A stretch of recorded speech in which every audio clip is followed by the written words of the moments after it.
Saya menulis email ini bukan untuk membuka aib sesiapa, tetapi kerana saya benar-benar buntu dan memerlukan pandangan daripada sudut yang lebih luas.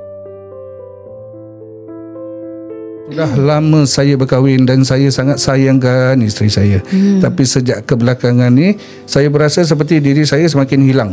Dahulu saya ada hobi bersama rakan-rakan, bermain bola, memancing dan sebagainya. Saya pun pernah cuba suruh isteri kira ikut serta dalam hobinya. Tapi akhirnya dia rasa bosan. Dia suruh saya pilih sama ada kawan-kawan ataupun saya. Jadi nak jaga keharmonian rumah tangga ini, kan, saya terpaksalah pilih isteri saya. Tak boleh lah bini aku tak kasih.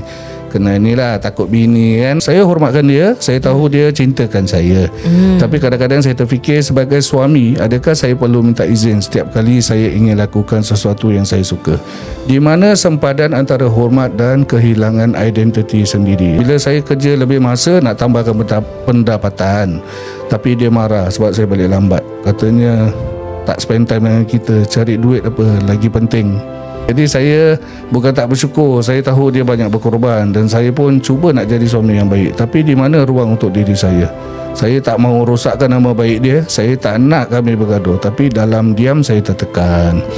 Saya tulis ini sebagai satu luahan saja. Mungkin ramai suami di luar sana pernah rasa macam ini. Saya cuba nak tahu, adakah normal untuk rasa macam ni dalam sebuah perkahwinan? Adakah saya terlalu lemah untuk menyuarakan isi hati yang ikhlas suami yang sedang mencari arah?